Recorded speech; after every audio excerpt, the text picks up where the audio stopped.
What is the Johari window? In their article, Developing Leadership with the Johari Window, business consultancy at Inspiring Business Performance states that building good working relationships is a common leadership goal, but it can be difficult to know how and where to start. That is where the Johari Window comes into play. The Johari Window was developed by Joseph Luft and Harrington Ingram and was created as an attempt to better understand ourselves and our relationship with others. Patty Mulder explains the Johari Window even further by saying, when someone exhibits behavior that is perceived to be disturbing by their environment, it is good to give them feedback on it. For many, it can be very difficult to confront others in their behavior. People are not always aware of their own behavior, or perhaps they are aware of their behavior but will not easily admit it. Feedback is a good way to confront someone on their disturbing behavior. The Johari Window model, or Johari's Window, can help with this. It provides insight into the behavior of yourself and others. One of my closest friends didn't start out that way. In fact, she was one of the most difficult people I have ever worked with. When I started my job 9 years ago as an administrative assistant to the Vice President of Customer Development, there were 2 other administrative assistants on the team. We all worked together well. In looking at the Johari Window, there wasn't much we weren't willing to share with each other. We provided each other with valuable feedback and we all learned from one another. Relationships like that are few and far between, and eventually one of the admins was promoted to a new role and someone different came along. Things changed, and not for the better. Teamwork came to an end.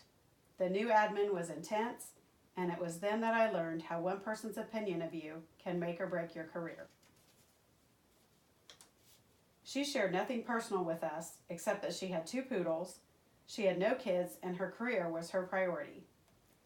As if it wasn't difficult enough working with her, that year I had some major life changes myself that I wasn't willing to share with others. I was in the midst of a terrible divorce and a bitter custody battle. I was doing everything I could to keep that piece of my life hidden. I had court dates, I had to move, I had to get my daughter out of an abusive situation. I finally opened up and let the others know what was going on. I prefaced it by saying that I wanted to keep my personal life private and I was doing everything I could to do my job well, but had some things going on that would require me to be out of the office. Moving this information to my open free area was not easy, and I soon realized that it was a major mistake. During this time, my boss left the company, and by default, I had to report to the president of the company. In reality, I was reporting to his admin. She was less than pleasant to work with.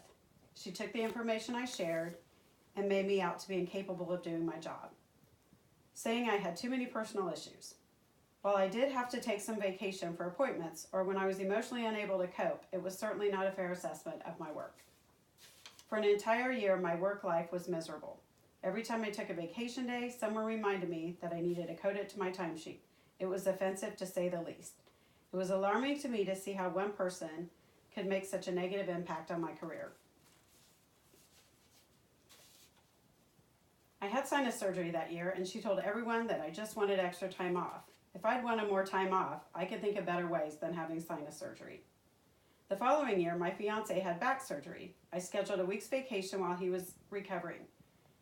Every little thing that went wrong at work came back to haunt me.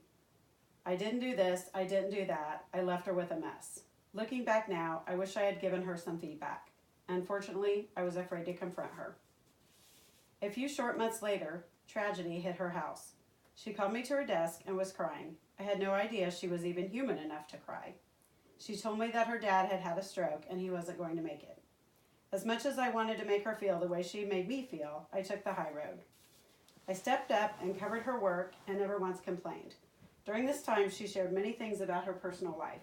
Her mom had left her at a young age, and she had been raised by her dad. She was now watching and waiting for him to pass away. Today, the 2 of us have a very close relationship. We are more than coworkers, we are friends. We provide each other feedback and help each other be better people. I've looked right at her and told her she was too intense and that she needed to be more flexible. She's looked at me and told me that I'm too forgiving and I need to realize that some people just aren't going to change.